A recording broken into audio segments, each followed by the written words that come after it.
നമസ്കാരം, കൊട്ടാരക്കര മീഡിയയിലേക്ക് സ്വാഗതം. എല്ലാ ജീവനും വിലപ്പെട്ടതാണ്.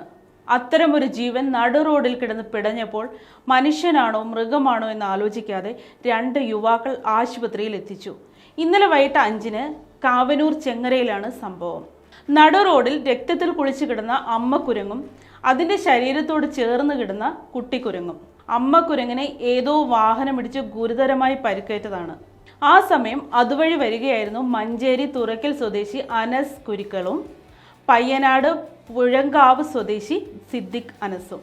ഇരുവരും ഈ നൊമ്പര കാഴ്ച കണ്ട് ആദ്യമൊന്ന് സ്തംഭിച്ചെങ്കിലും ഉടൻ ആശുപത്രിയിൽ എത്തിക്കാമെന്ന ചിന്തയുണ്ടായി. കുട്ടിക്കുരങ്ങിനെ അമ്മയിൽ നിന്ന് എടുത്തു മാറ്റാൻ ശ്രമിച്ചെങ്കിലും അത് തന്നാലാവും വിധം ചേർന്ന് കിടക്കാൻ ശ്രമിച്ചു.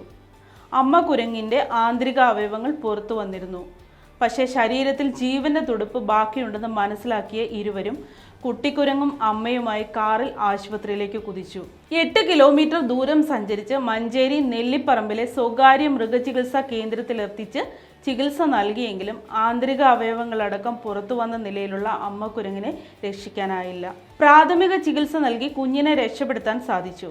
നഗരസഭ വിദ്യാഭ്യാസ സ്ഥിരം സമിതി ചെയർമാൻ യാഷിക് മേച്ചേരി വിവരം അറിയിച്ചതിനെ തുടർന്ന് നിലമ്പൂരിൽ നിന്നെത്തിയ വനം വകുപ്പ് ഉദ്യോഗസ്ഥർക്ക് കുട്ടിക്കുരങ്ങിനെ കൈമാറി.